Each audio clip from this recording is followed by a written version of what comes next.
Hi, welcome back to my channel. ఈరోజు వీడియోలో మనం రెగ్యులర్గా చేసుకునే ఉప్మా రెసిపీని మీకు చూపించబోతున్నా. ఒక్కసారి ట్రై చేస్తే మళ్ళీ ఇలానే చేయాలనిపిస్తుంది.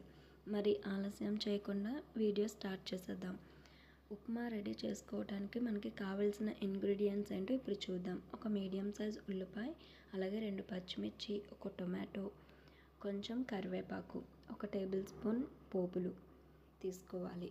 ఇప్పుడు ఆయిల్ వేసుకున్న తర్వాత ఆయిల్ హీట్ అయిన తర్వాత ఇప్పుడు 1 టేబుల్ స్పూన్ పోపులు ఇందులో వేసుకోవాలి. అలాగే మనం కట్ చేసి పెట్టుకున్న ఒక ఉల్లిపాయని ఇందులో వేసుకొని ఫ్రై చేసుకోవాలి. ఫ్రై చేసేటప్పుడు లో ఫ్లేమ్లో పెట్టి ఫ్రై చేసుకోవాలి. ఈ విధంగా కొంచెం ఫ్రై అయిన తర్వాత కట్ చేసి పెట్టుకున్న ఒక టొమాటోని ఇందులో వేసుకోవాలి.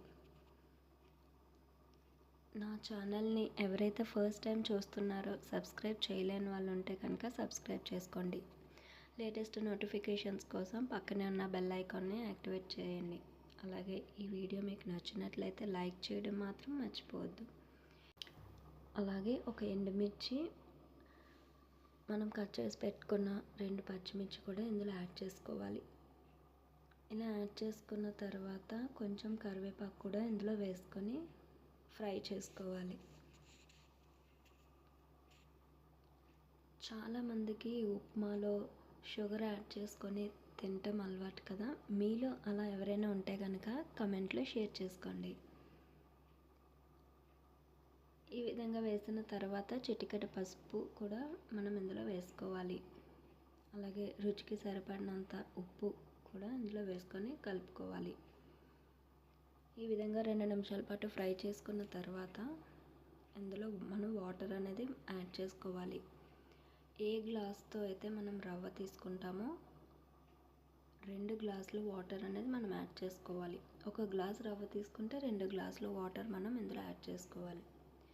నేను ఇప్పుడు 2 గ్లాసులు వాటర్ అనేది ఇందులో వేసుకున్నాను. ఈ విధంగా వేసుకున్న తర్వాత సాల్ట్ అనేది చెక్ చేసుకొని తిరగబడే వరకు ఉండాలి.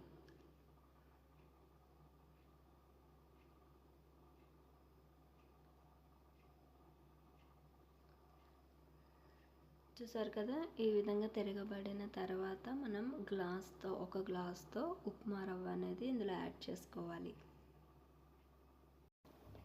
మీరు ఎప్పుడైనా ఉప్మా చేసేటప్పుడు ఈ విధంగా చేస్తే కనుక చాలా టేస్టీగా ఉంటుంది.